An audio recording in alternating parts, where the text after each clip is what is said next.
Hello and welcome to the Wad Fam Chalk Pod. I'm Dylan Weaver. And I'm Andrew Sabo. And we are here to talk about the final episode of the Pastor George Barkley arc called It's a Pokenberry Christmas, Part 2. Excellent delivery on that. There's a lot of consonants in that name. Yeah. It's the 386th episode of Adventures in Odyssey. It's a Pokenberry Christmas. Yeah. I never quite know how hard to hit it. You gotta hit it twice. I would like to say, for the good of the order, I watched It's a Wonderful Life, and I get it now. And it makes me like the episode way more. Because already a great episode. Yeah. But now. No, I mean... See, this episode made me like It's a Wonderful Life way more.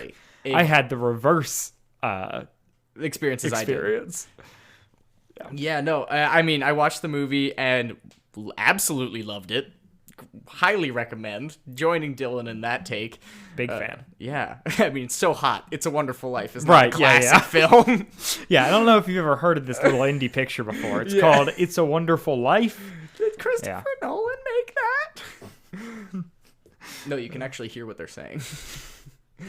Yep. I mean, that's true. There's a lot of dramatic makeup. I haven't watched a film that old in a long time, so that was really fun. It's a good one. Yeah. 1946, immediately post-war, we just go, boom, American classic. I mean, they knocked it out of the park. I did not, well, because of only, like, having it in the context of this episode, did not expect it to be, like, an epic. Like, the fact that it's not an epic, like, it doesn't go, like, multiple generations or whatever, but the fact that it starts when he's, like, in college, and then it lasts, like, it goes through the Great Depression. Like, it's, like, almost, like, 30 years of movie. No, yeah. Until it gets to modern day, like, post-war, 1946 is where we land. It's to end it. Astonishing how, how much development that they show from, like, George's life. Like... It's so well done. Right. And I'm just watching the movie now, and, like, I'm sure if you are someone watching when it came out, and you know that he, like, runs a loan place, you're immediately going, oh, man, Great Depression. Like, this is just setting him up for failure. And I'm there going, like, 2 seconds before it happens, wait, is this going to be a Great Depression thing? Oh. Boom! Oh, no! They brought in real-world events. That makes it even scarier. Yeah.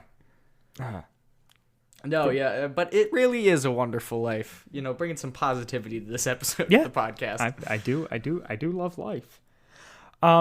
So, beyond that, we have this written and directed by Paul McCusker.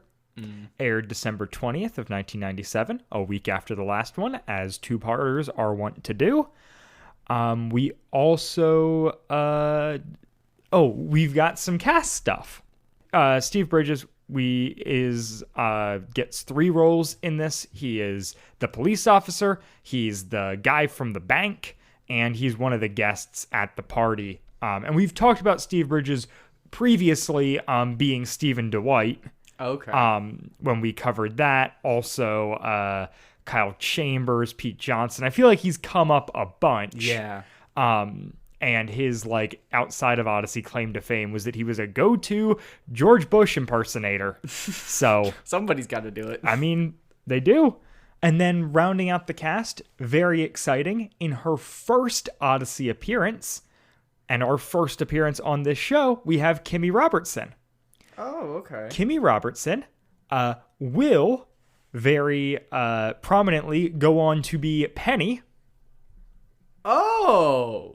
Wait, who does she voice in? She voices the secretary or the concierge at the motel. Yes, that he yells at because he doesn't exist. Heidi Horowitz. Yeah. And yeah, she will go on to not for another. Like, this is her only role prior to Green Ring, which is, like, 15 years after this. Yeah. Over almost 300 episodes later. Right. So she will come back in and become an Odyssey regular. Also, I've been waiting for an excuse to talk about her forever, because she's got some exciting IMDb credits, and now we finally get to dig into that. She was the feather duster in Beauty and the Beast. Really? Yes, sir. Wow, I definitely had a crush on that feather duster as a child.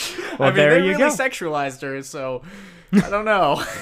She also was Dot, who is Arthur's sister in the Tick TV show, in the animated one. Okay.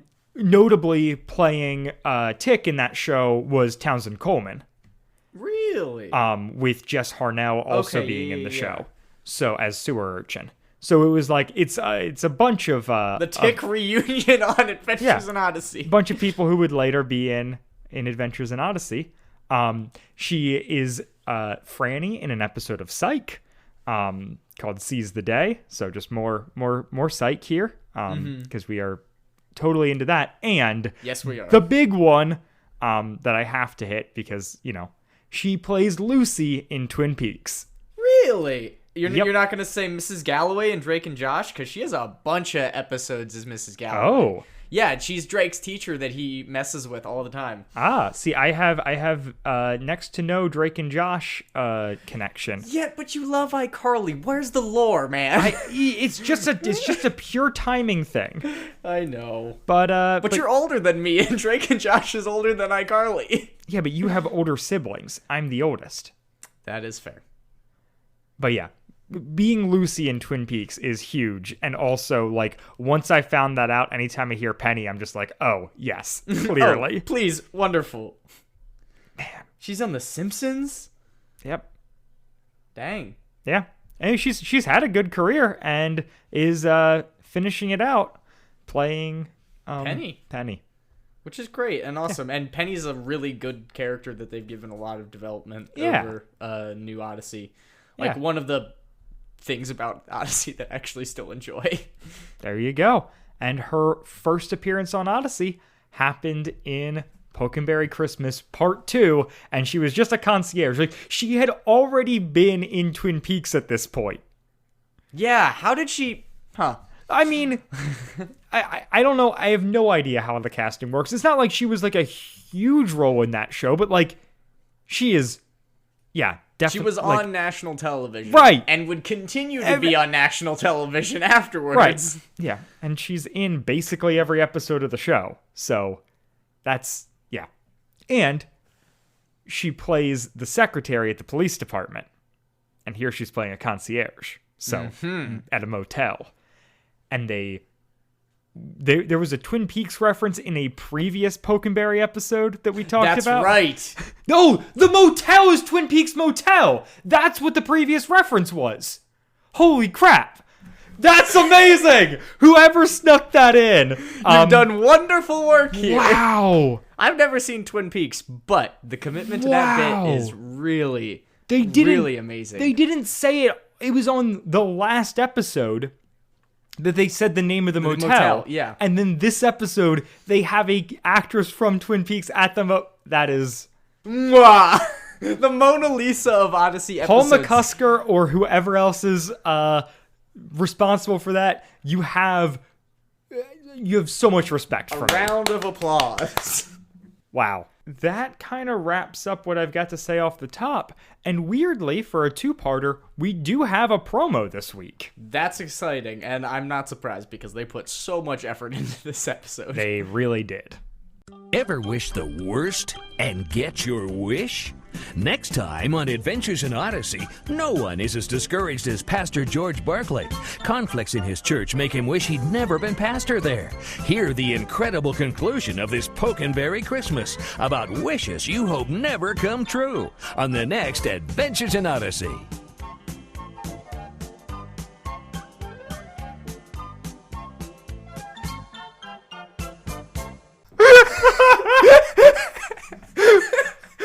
Why? What is circus music? Did you have the clown from Burger World write your theme song? What in the world? There's no... This is one of just like the... You ever pretend you don't exist and balance plates on a stick? It's not Christmassy. No. It's not nearly as like tragic as this episode is. Yeah. Or have any of, like, the grandiose, an epic finale. Like, what? What is this promo? Oh, this makes me glad that we talk about the promos every week. Yeah, no, this is clearly the era we need to be focusing on more. Focus on this era. Not the family. Nope. Screw the family. This era. Yeah.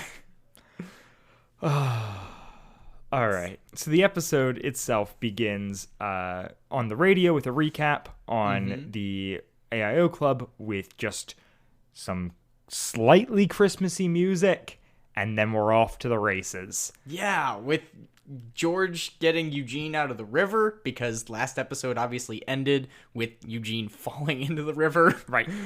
And George jumping in after him. I gave him a lot of hard time for that. A lot of a hard time for falling into the river, but I slipped and fell on my butt like 8 times the last snowstorm we had. So yeah, I would definitely fall off the bridge. Right. 100%. And it's better than Clarence, who in the movie just jumps in. Yeah. Well, they have the explanation that he is a deity, so that's helpful. Or maybe... Are angels deities? I don't think so. I don't think They're so. celestial. They are celestial. A celestial being. There not you prone go. to hypothermia. Right, Which apparently probably not. George isn't either. Well, he is... Yeah, no, I guess not really. We'll get into Anyway. it. So they go back to the Twin Peaks Motel. To get cleaned up. Yeah, And get because dried it's off. closer than George's house. Yes. And Eugene pulls out a book that has been soaked and is called The Success of Failure, and it's written by Whit. Which is a direct take from It's a Wonderful Life. What is it? The Adventures of Tom Sawyer? Yes. Okay. That's the book that he gives to him, which Yep. is an oddly racist book to give to somebody and be like, here, find your hope in friends. But it is, it is a direct nod there, but it's also a fun thing of like, oh, I guess Whit wrote a book. Yeah. Cool. Yeah. And Eugene's like, oh, you should see the one he's writing now. And I'm like, interesting. Well, he writes the encyclopedias. He is the encyclopedia. There is no research. There is no citation. He's only not wit. the board of directors. He's just the encyclopedia. He writes a short story about Odyssey at one point that gets turned into a movie. Yeah. Wait, what? I didn't know the movie part, but I know that he writes short stories because he talks to Connie about writing short stories. Yeah, but it's the I think it's A Day in the Life is the album. Now I'm looking this up. It is. So A Day in the Life is an episode. Maybe that's it. Okay. Oh, it's Another Fine Day is the album. It's a Day in the Life is the episode. So wow, I pulled that out of nowhere. But Great yeah, job.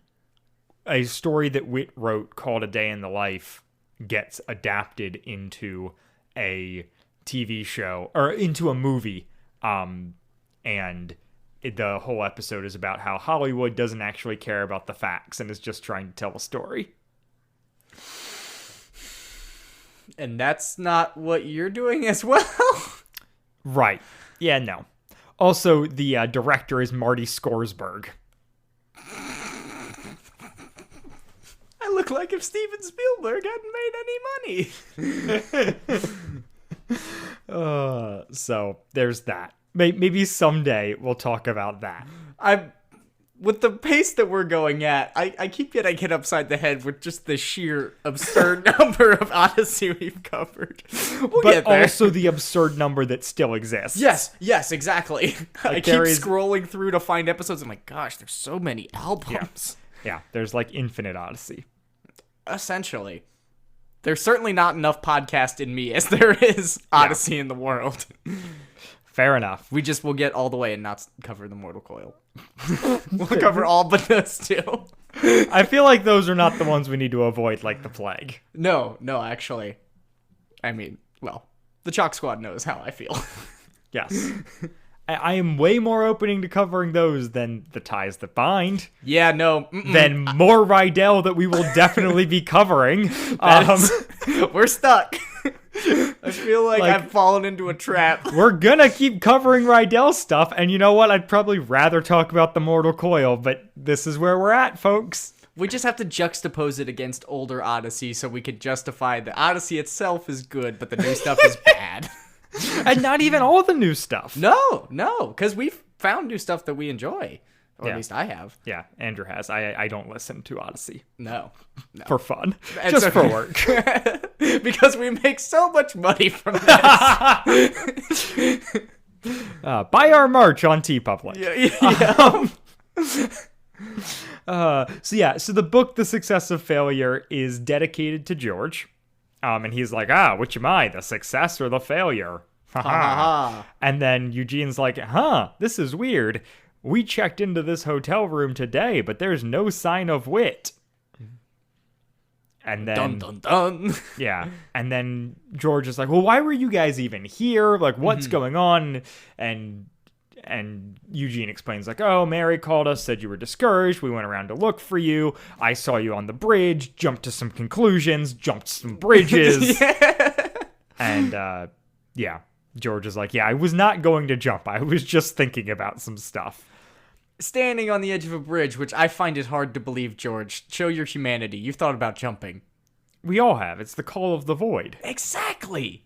Like, you get the thought, and you're like, nah. No, absolutely not. This makes no sense, but it's still there. Yeah. Like, I wonder what falling really far would feel like. Only one way to find out. No. I would like to take this moment as a firm stance against suicide. Suicide is bad. Yeah, I mean, I can't argue with that, folks. The views of Andrew Sabo do in fact reflect the views of the Wad Fam Check Pod. But if you're struggling, please talk to somebody. Yeah, we'll put links in the doobly-doo. For all that John Green, Hank Green crossover with our podcasts that I have to assume exists. In all seriousness, we will put links for suicide prevention in the show notes because it's real. Not a joke, it's joke. still winter-ish when this comes out. So yeah, seasonal depression striking mighty hard right now. Oh boy, it's even better when you can't go outside, right? Yeah. Oh my gosh, my mental health is so great. Anyway, let's talk about Odyssey. Yeah. Not a cry for help or anything. So George then goes on this whole, like, you know what? Things would be so much better if I never come to Pokenberry Falls and never become a pastor. Everyone would just be better off. And Eugene shuts him down pretty quickly. He's like, you can't wish that. Like, right. But he does. Mm-hmm. Yeah, and we get a little musical cue to indicate that the wish has been granted. Because that's what happens in the movie, because he's a celestial being. But in this episode... Right. It's a dream. Oh, that's right. Yes. Right. He gets bonked on the head. But there is some, like, really fun stuff that comes from them rescript. So, like, in the movie, Clarence Oddbody is an angel trying to get his wings. And they script all of his... I didn't know his last name was Oddbody. That's so unfortunate. I know. They script all of his actions onto Eugene in this episode, which is just comedy gold. Yeah. Like, having, like, hard science Eugene having to play the role of an angel is so funny. Well, it's so great, and, like, it totally works because it functions in the same, like, I actually know what's going on thing that Clarence has in the movie. Right. Clarence actually knows what's going on. Eugene's just making, like, scientific guesses about, you know... And that is right! Time warps. I love it. And so, so then we get the little music cue, and George loses hearing in one ear. The reverse of the movie, in which he regains his hearing. Yeah. And then unfortunate. The clothes are dry. Mm-hmm. And they're like, it's like they've never been wet, and they're like, this isn't right. Well, let's just go. George is like, let's just go to my house. We'll figure out there. Yeah, we'll get some dinner and we'll figure out what's actually going on. And on the way back, they stop by the bicycle shop to Well, apologize. I mean, so even before that, they walk out to the concierge. Oh, that's right. who We then- can't forget we the cannot forget the concierge because of that amazing Twin Peaks connection. Yes.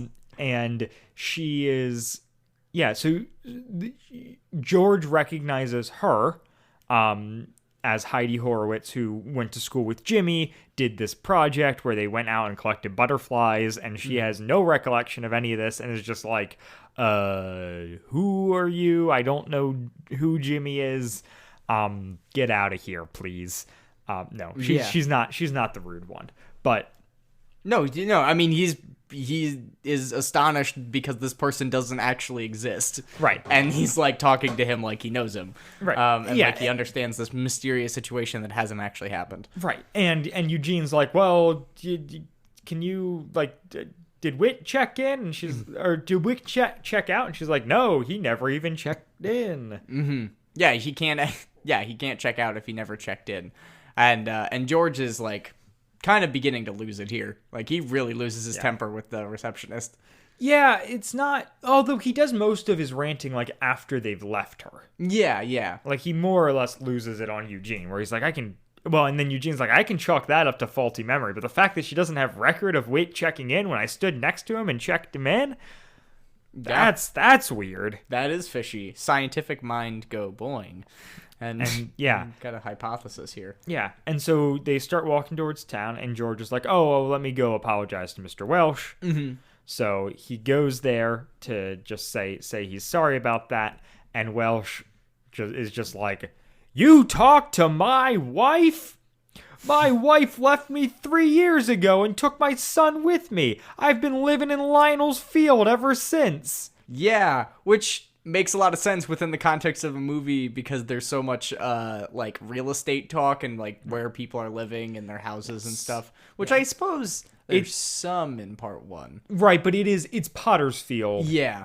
Is like the slums that the rich man owns in the movie, and they're doing that here with Lionel's Field, because of course. And this is in the movie like the bar scene. Yes. But here, bike shop.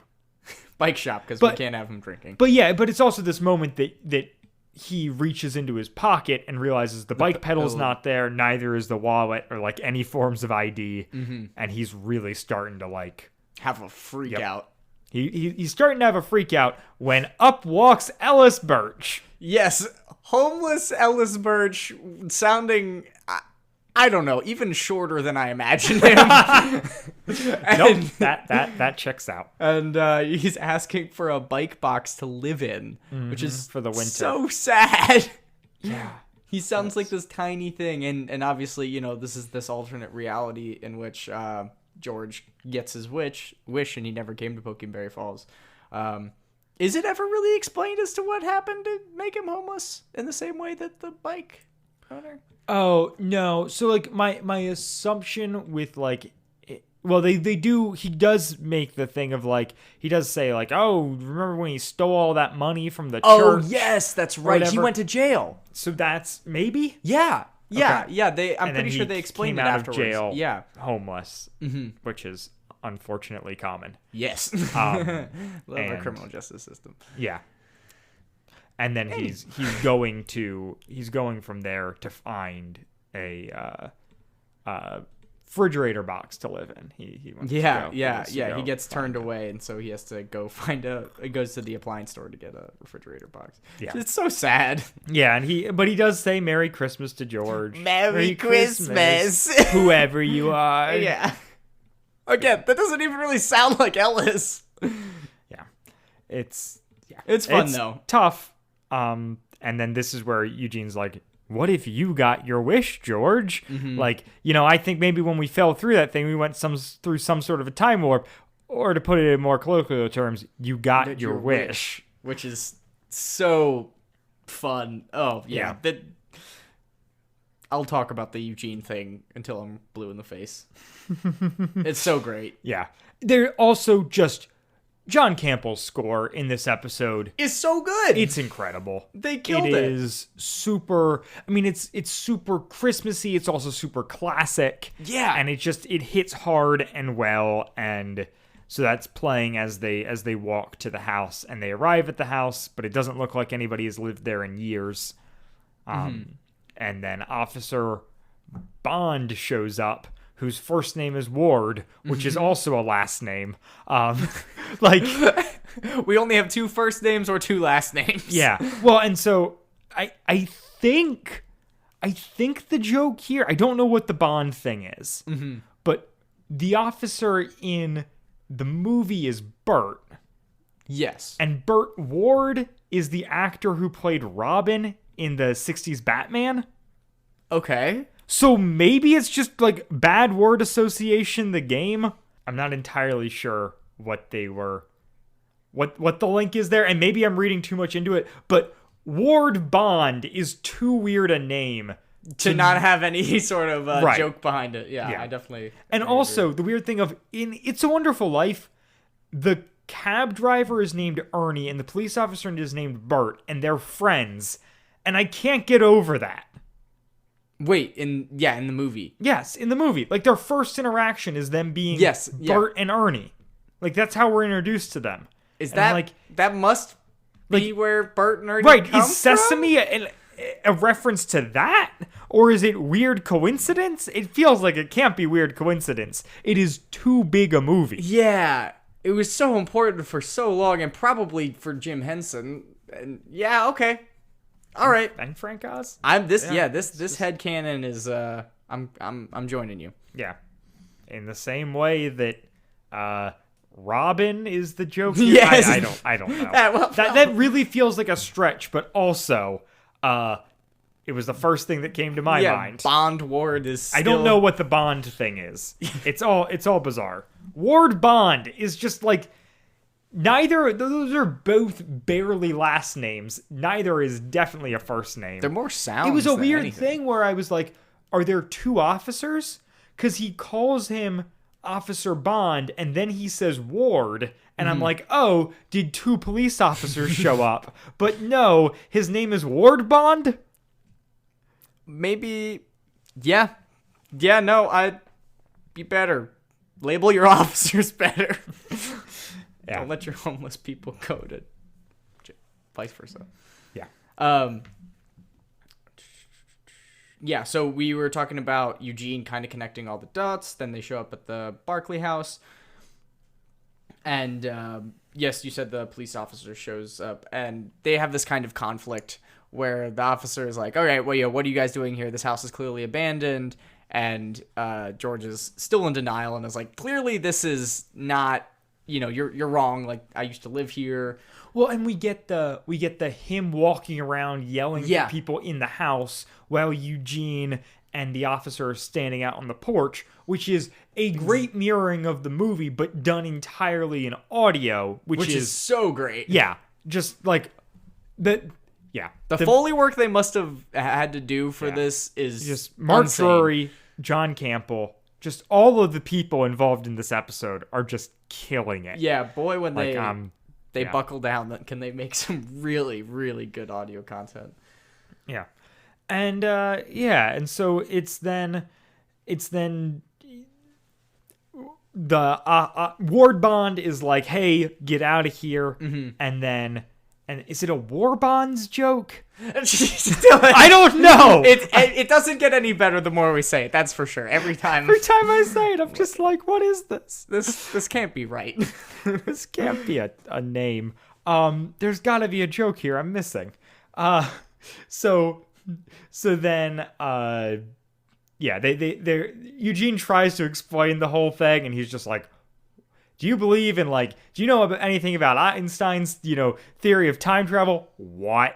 Yeah. How about, like, wishes that come true? What? All right, we're just getting out of here. Yeah. And he's like, all right, if we see you bums around, we'll have you arrested. Yeah. Well, what if we go along peacefully and promise not to cause any more trouble? Right. He's like, all right, get out of here. Yeah. Yep. I like that exchange. It's a good performance from Steve Bridges. And Will Ryan, killing it. Yep. Always. So then they go to call Whit, because they're like, well, we have to call him, but we don't know how to get a hold of him. We don't know where he is. And so this is when they go to the library, right? So first they do. They do call call it. it. Yes. They go to the library later, but that's basically just for a joke. So they first call his house. Yes. The number is disconnected. So Eugene's kind of like, so if you never moved to Pokenberry, you'd still live in Odyssey. So call your number from when you lived in Odyssey, and we'll just have you talk to yourself. Clearly. Right. That's always the solution in time travel. And so I don't know, I've never done it. And so they fail to do that because the number's disconnected. But then he's like, all right, I'm gonna call Whit, and George is like, well, you don't know how to get a hold of Whit, and he's like, well, he should be at his house if my theory's correct. Yeah. And so they call him once again. Sound design here, amazing, super well done. Is it a payphone that they're at, presumably? I assume. Yeah. And so Whit picks up and is like, oh, hi, Eugene. Like, why weren't you in at work today? He's like, I'll explain that later. I got waylaid. And I was like, in a windy city? And then George, and then he's like, I've got someone here who wants to talk to you. And he hands the phone. And George is like, hey, Whit, it's George. And Whit, Paul Hurlinger, killing it. Yeah. He just gulps without actually gulping. Right. He is his so eyes go caught off wide. guard. He's trying to, he's like, who, like, George Barkley? You disappeared. Right. And George is like, look, I'm in a bad way. I can't really remember. Can you fill it in? And it's like, man, it's really awkward, but all right. Okay. This is terribly awkward. I'm so sorry. And he basically says that he lost faith in God, and after he lost his job, lost faith in God, kind of withdrew, was really reclusive, not a nice person to be around. Definitely some larger implications there. And then Mary left with Donna and Jimmy. Yeah, and Stuart. Then he asked about Stuart. He's like, and Stuart? Who's Stuart? Never mind. Stuart never existed, which is very crazy now that I'm thinking about it in context of the entire arc. That goes back to the very first episode, the one that we didn't cover. Right, where he loses his job. Yes. And this is starting from that point, a different path. So had they must have really planned this out. Did they? It just worked out perfectly? I think so. Wow. Okay. Great job. I think it was just a natural we have to look back on his life, find a point that could be a turning point. Yeah. This was his turning point in a new direction. What if it was in a bad direction? Done. It just works out perfectly with the saga that we're covering. Yeah. Or arc. Yeah. That we are nearly done with. Give it another 30 minutes. And so, then he gets off the phone and is just kind of losing his mind. And then there's the clock goes off, and Eugene says every time a clock sounds, some pastor comes around, which is every time a bell rings, an angel gets his wings. But for this, it's such a stretch. It's so cheesy, and I kind of love it. Oh yeah, no, it's even adorable when Stuart says it at the end. Oh my word, Stuart's adorable. That's fair. I mean, mad props to Craig Miller, an actual 3-year-old. Yeah, still a 3-year-old, actually. He got stuck. He actually Benjamin Buttoned. He aged up and then backed down. Ooh, now there's a concept. So and George is like, okay, he's starting to get frantic at this point. He's like, all right, so the celebration maybe they moved it from the house back to the church. Maybe that's the only thing that makes sense. And so rushes over to the church, and that's been replaced by a golf course in the most chilling, nightmarish Twilight Zone scene. Yeah. Of just you feel with the audio, feel the picture getting wavy and going back and forth. It's amazing. And so it's just this building of this music and this wind, and it's so good, so like horrific. I love it. And it's the church has been replaced by a golf course. Yeah. Because, as Eugene explains, you weren't around to save the church. Which parallels to the movie where George wasn't around to save his brother that later went on to go to the military and everything. Yep. It's really the thing about this episode that stuck out to me the most was how well they did the adaptation with being true to the characters that they've already established. Right. And this being the the climactic moment in the movie that kind of breaks George. In this episode, they do such a good job. Right, because he's going to the celebration to see, his brother coming home from the war. Yeah. And his brother never even made it to the war. I mean, he died as a child. Because his brother wasn't there to save him when he fell into the water. Yeah. Continuity, it's such a good movie. Well, and I think so it's an interesting take that this show does that we can get into here, is that in the movie, he was never born. Like, there was no George Barclay, or George Bailey. In this, they take a less mystical approach to it, and just go, like, you didn't move to... like, the big thing is, he's not wishing he wasn't born. He's wishing he never goes to Pokenberry. So they just have him, like, his life spiral out of control, and him be removed from all these people's lives through a different means. And it works really well. Yeah. Well, and it plays perfectly into the whole, like, God brought them there for a reason and all of that good stuff. And then George is like, he's got to find, Mary and the kids. And Eugene's like, oh, well, you should go to the library. Yeah. Which in the movie is because she works at the library.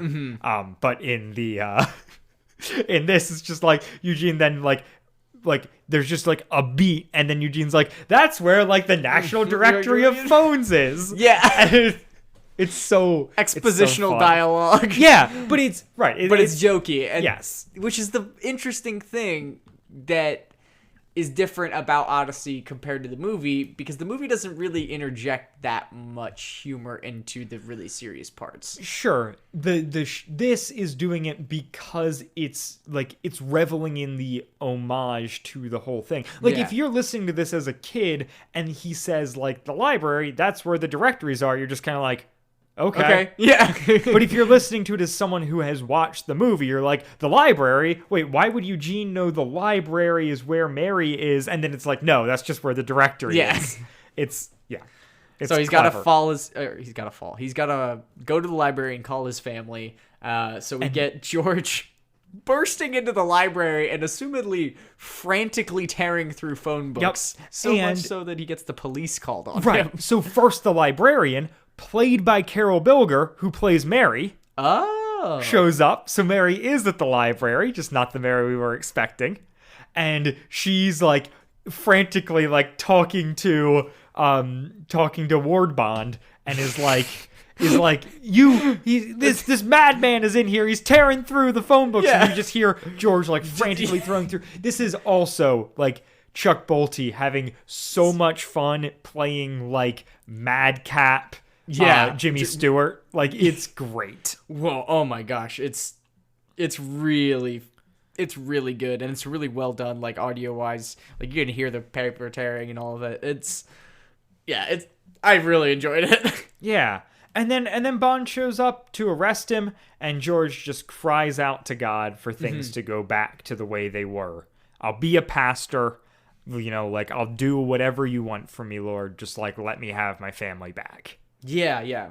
Which, obviously happens in the movie as well. Does he run back to the bridge in this, in the Odyssey adaptation? No, it jumps back to the bridge. But it so doesn't. what it does is it xylophone, like we get like a little xylophone transition, and then it's him coming out of the water, because he didn't, like, he just bumped his head. Like there's Yeah. no element where he's got to go like back to where he started, but they do take him back to where they started. Because Right, he bumped because his it was head. yeah.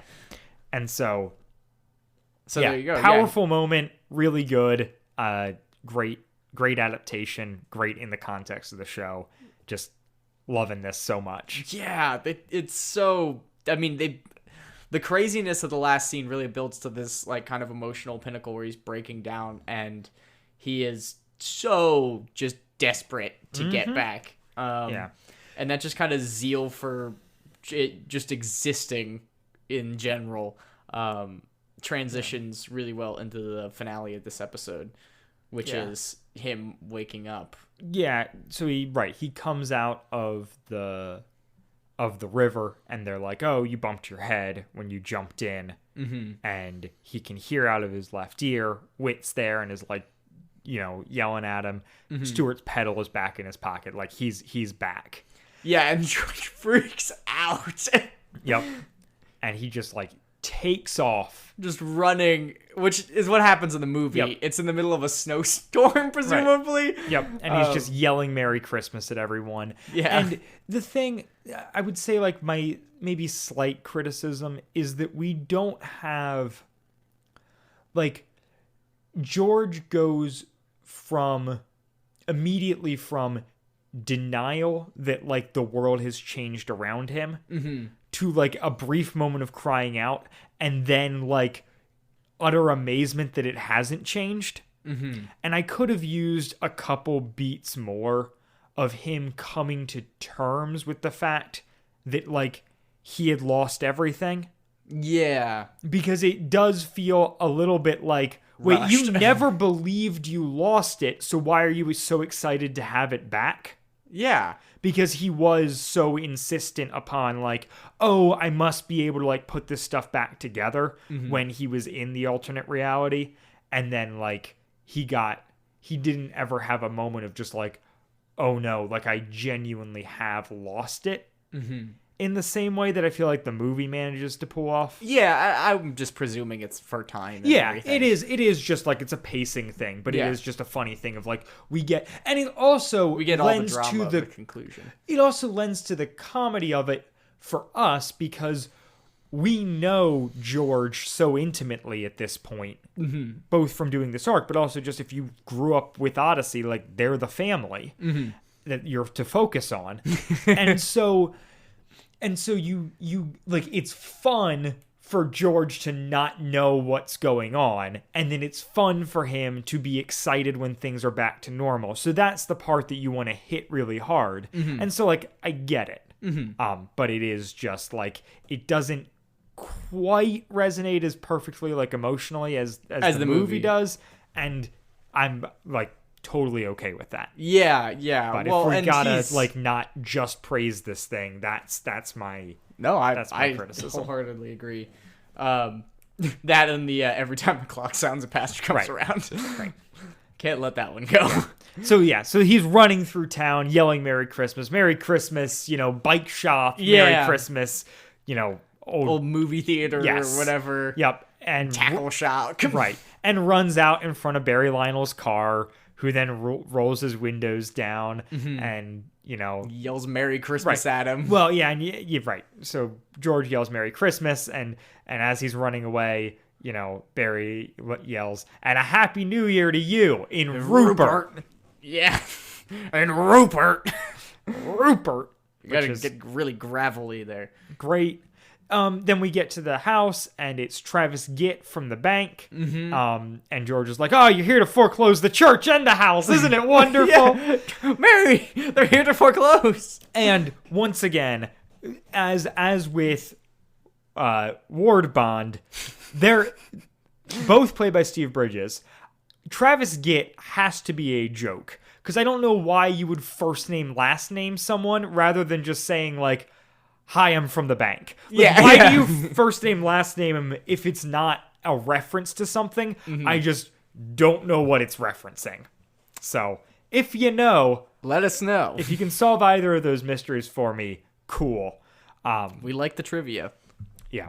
So he's in the house, and then this is where the family comes Yes, out. yeah, the It's family not comes out. Mary yet, but it's Donna and Jimmy and then Stuart, and he's so excited to see them. And they're like freaking out. They're like, Dad, what's wrong with you? Right. He's like, it's so good to see you. I could eat you up. And then Donna's Stuart like, comes down. And he's gross. like, Stuart, my little ginger snap. And Yeah. Donna goes, I think Dad's hungry. Like, Yeah. it's just, it's so funny. It's really funny. And They- they keep, like, Donna and Jimmy keep cracking jokes. Their banter's great. Stuart's like, it says like his ankle's good, not a smidge is swelling. And Donna's like, they're asking Jimmy's what like, a smidge? And Donna's like, Old Testament, think like Cupid. Yeah, that joke really got me. It's really funny. It's like a pinch. Right. And then Okay, so this is when Mary comes in. Yeah, this is when Mary comes in, and she's super excited. I would like to take a moment, just on Mike, to notice that in the movie, there is an awful lot of face pressing in this scene, in which he runs up. What's the actor that plays George in the Jimmy movie? Stewart. Jimmy Stewart. Okay. Stuart Runs Reed, up, Stuart Jimmy Reed. Barclay. Yeah, this is murder for my ADHD. Just swapping names around, and they're all in reference to each other. Yeah. Lionel Barrymore. Yeah. Pottermore? What? The Harry Potter thing? All right. Carry on. Oh no. He's face pressing. Oh yeah, he presses his face onto everybody at any given opportunity when he's happy. He just grabs them by the ears and just presses his face up. And the kissing, not very soft, just kind of like aggressive lip pressing against surface. Well, we're still coming out of the silent film era. You really gotta like Ham it up. overperform Yeah. everything. Yeah, no, the We've got makeup is stage bad. actors. We've got silent film. Now it's time for like voice, but we still don't quite know how sound works, and that we're like we can be a little bit subtle. Yeah. But it's Jimmy Stewart. It's his thing. Oh my gosh! Well, it's really great, and it conveys so much emotion. Mm-hmm. Like, I mean, it is a very raw moment in the in the movie. Yeah, I just wanted to bring it up because the idea of George Barclay doing that is a little bit disturbing. It's funny. And then Mary comes in, is super excited. She's like, "Hi, George. It's so good to see you." She runs into the dining room, goes table, finds one, pulls the tablecloth out from under it with all the stuff on it, and just lets it crash on the ground. And it sounds great. And I love the idea of Mark Drury doing that for the sound effect. You should just set up all of our fine shine so I can just yank it off. Yep. And It's for the show. And then Ellis bursts in with a herd of people and is just like, Mary did it, George. Once again, It's a Wonderful Life. That's what we're doing here. And explains that, Mary told everyone in town that George was in trouble. She just kept saying, that George is in trouble, and people just kept chipping in and bringing money, and now Pastor everyone's... George is in trouble, sign me up, or how can I help? Right. Like, everybody just, at the drop of the hat, was willing to help this guy out. And it is... And make up the money to save the church that Ellis lost. And it's such an emotional moment in this. It's such an emotional moment in the movie. Like, I just love it's what makes it a Christmas classic. Yeah. Is the heartwarmingness of all these people who are like, don't have much, coming together to help out a guy in need who has helped them. And it's the reason you cry at this movie. Yep. It's the reason that like I teared up listening to this episode. Aww. Like I didn't cry to the extent that I did watching It's a Wonderful Life, but I was like fighting it a little bit in this. Yeah. Also because I was prepping for this episode on my lunch break, sitting at my desk. just so tears, like, I'm sorry. It's just so touching. It is. It's great. Yeah. And so it's just people pouring in, and they just keep coming in. They're putting money on the table. We've got a Steve Bridges character. We've got a Will Ryan character. We've got an unknown character. And they're just walking in and throwing down the money. And we've got Alan Young's Mr. Welch. It's Welch in this. It's Welch in the movie. Mr. Welch. Okay. Coming in and he's like, I've got a whole bike here for you, George. Like, I felt bad about not fixing your bike, and I was like, you know what, I can do better. Here's a new bike for Stuart, which is really sweet. It is a little, I struggle with it a little bit in just that, like, we saw George feel really remorseful for what he did during his dream sequence. But he hasn't made any amends in this reality. Right. And so it is a thing where it's like, I appreciate I can read it as Mr. Welch just like understood George is going through a hard time and decided to be the bigger man. Yeah. But it is kind of weird when you're like, you guys never really made amends. Yeah, and George was the one in the wrong. Yeah, George did just verbally assault your wife. Yeah, over the phone. Yeah. Completely out of context. And then you gave his son a bike. Yeah. And was like, my son will teach him how to ride a bike. And this is when George is like, nah, I'm going to take time to do that. Yeah. Which was kind of, I read that as what do you got against your son? Right. It did feel a little bit like maybe not the right delivery there. Yeah, but also like I get it, and it's this idea of like George wants to be more present in his son's life, and I really appreciate that because Mary points out at the beginning like, the Welch kid was helping him to ride bike because you haven't had the time to show him. And so it's nice for George to kind of be like, all right, like I'll try. And then we have the officer shows up. Officer Bond. I'm sorry, yes. Bond is his last name. If you're going to say officer, you have to just say Officer Bond or Officer Ward Bond. You can't just say Officer Ward because that's a first name, and that would be disrespectful. I could call up. You're right. I can't be disrespectful to the police. Otherwise, they'll put me in jail and I'll never get a job. And then George apologizes for the phone book thing and has this funny line about like, I'd never have, I have immense respect for authority. I'd never disrespect authority unless I was in a dream sequence. Yeah. And then the officer's like, wait, what? And he's just like, don't worry about it. And then the incredible moment of Jimmy being like, all right, everyone, sing along. Yeah. And just belts out like a Jimi Hendrix style Hark the Herald Angels Sing.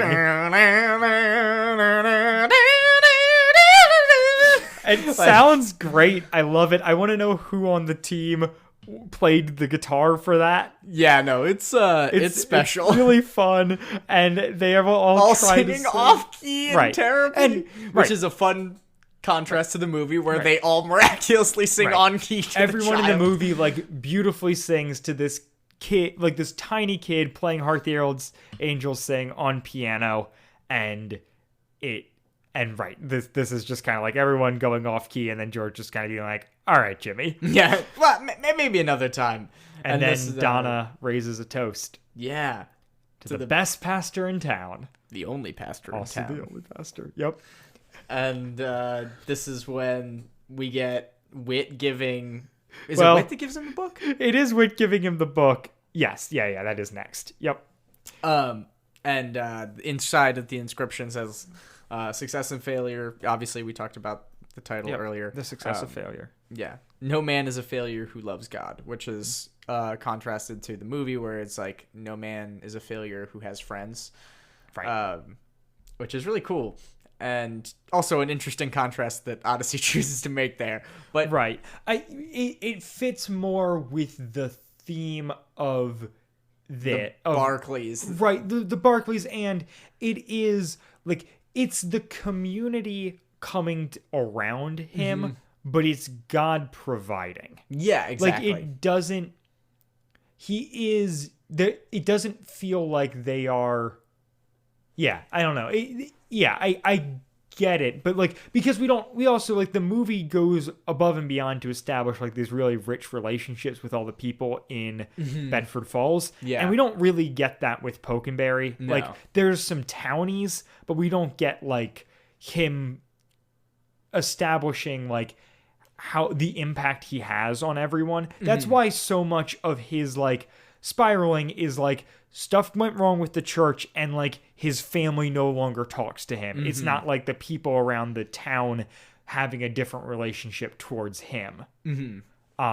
Because he doesn't have that same that much character. Right. It's not, yeah. And it's just right. It's a product of how this episode is structured and differs, and so I think, yeah, I feel like in the movie that inscription carries a lot more meaning and weight than the inscription in this episode. Yeah, but I understand why that's the inscription, and I think it works. Oh no, yeah, I it totally just doesn't agree. pack the punch that the movie does. That is, yeah, I 100% agree with that. And then Eugene comes up and Yeah. says, "Thanks for the wings, George." Huh? The buffalo wings. wings. They're my favorite. Yeah, just completely out of context. Presumably Will Ryan actually eating wings on mic. But just because we needed a wings joke. Yeah. And then Stuart, the clock goes off and Stuart says, "My Sunday school teacher says that every time a clock sounds, a pastor comes around." Yay. And then everyone just being like, tears into that wait, joke. that doesn't make any sense. I love it so much. Of just it's like so Donna funny. and Jimmy. Yeah. And Mary's like, I think it means, wait, no. And then Eugene's like, how often does this clock ring a day? It's 156 times a day. Does that mean pastors are only right 156 times a day? And Mary's like, George is never right that much. It's really lovely. I like that they brought it back to, like, I like that both these episodes are kind of bookended with good Barkley family stuff, because it does get, just by the nature of the story, become very George centric because it's about George. But I like as like the final bit for the family, it's them like joking around and still jabbing at each other and feeling having a good time. authentic.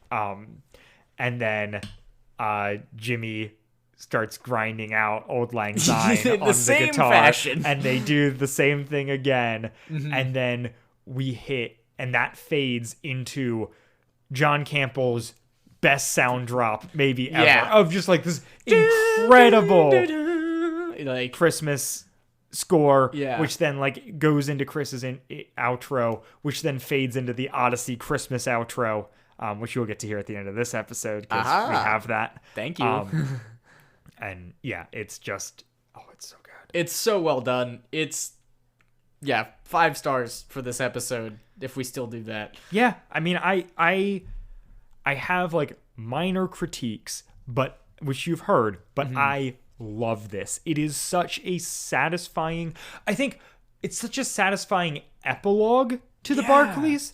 Like, Pokenberry Falls RFD is a perfect conclusion to the Barkleys. And then this is like a nice little epilogue in the way that we get like Blackguard's Revenge as like the epilogue, The there. final send off there. Right. It feels so nice to like, we gave them the perfect outro, and now we're going to revisit them in this moving homage to, The movie that we base their characters on. right, that we can like finally do in all of its glory, and we can like stay true to the characters. We can have fun with the parody of it all, and we can like have an emotional impact with it. And yeah. And it even does like the little bit to set up like Donna going off to college. Like it doesn't feel like it ties a bow on all of their stories. It feels like the Barkleys continue to live on. Yeah. Which is a thing that we don't get with Odyssey characters. Their storylines just fade to nothing. And this is a nice like, look, there's more out there for the Barkleys. And we will later have George and Jimmy show up a couple times. But for Mary and Stuart and Donna, this is it. Rest in peace. I will miss you, Azure Janowski. Fair. I don't know how to say your name. No, I think that's more or less what we go. Azure Janowski? I don't know. Azure Janowski. Yeah. But yeah, you got any final thoughts here, Andrew? I mean, nothing that we haven't already said. Like I said, I really, Really enjoyed this episode. I thought that watching the movie really like provided a lot of powerful context, made me enjoy it all the more. If I could recommend watching it, it is on Amazon Prime. So if you have big plug for the movie. Freaking watch it if you haven't. Come on, people. Yeah. Like it's a classic for a reason. I mean, I still haven't watched The Godfather. Right. Like Andrew and I say this as people who only watched it now. Like, don't be us. Be better. Well, and it's an objectively good movie that it like. I was afraid that watching it at not Christmas time would make me not like it. Yes, I had that feeling too. No, not at all. It's barely a Christmas movie. Right. It is only like. A bit Christmassy, and it is so, oh, it's so good. Yeah, no, I mean, and honestly, this kind of story is so good to tell. I think right now, when things don't seem super great, globally, I think that just the idea that we can look to find good in the goodness that we put into the world and the goodness that other people do as well. Yeah. And we can rely on God and the community to come together in times of need and, make miracles happen. It's really cool. And as somebody that doesn't always feel that level of optimism all the time, it was really nice to watch the movie and listen to the episode and be like, yeah, this is something I can really get behind. There is so much hope. Yeah. In this story. Did you see Soul? I have not seen Soul. Okay, I'm plugging. That's my plug for the episode. Watch Soul. It's on Disney Plus. Sorry. No, I will fully accept a Soul plug. It's super great. I know I need to watch it. It has an excellent soundtrack. If you like jazz, especially jazz piano, it tells a very interesting story with some specifically Christian, themes, or at least ideas of redemption and purpose in life. It's Disney, so it's not going to directly talk about God. So if that upsets you, then it's not going to serve the purpose that you want. But it scratched the same itch as It's a Wonderful Life for me, and so that's why I'm recommending it. Yeah, I will definitely be dipping my toes into that then, because I'm down for more of this. Just a little bit more hope. Just sprinkle it on there. Yeah. So before we wrap up, we've got an announcement. We are finishing an arc. So that means we got to announce what's next. So no big announcement yet, but we will be taking the next 3 weeks to do The Perfect Witness, all 3 parts. Another crime, another mystery. A nice mystery 3-parter. So we'll be jumping into that. Which should be really fun.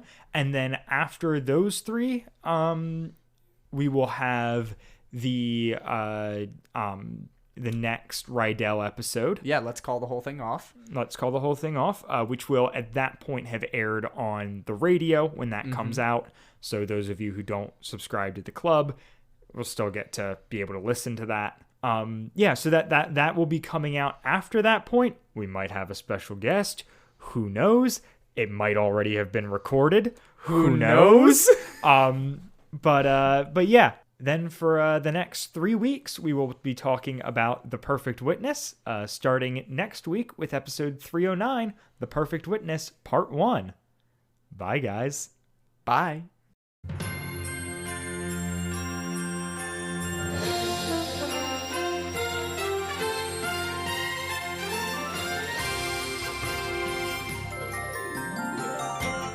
Wadfam Chalk Pod is a presentation of the Lidditz Podcast Co-op. This show is a fan podcast and has no official affiliation with Adventures in Odyssey or Focus on the Family.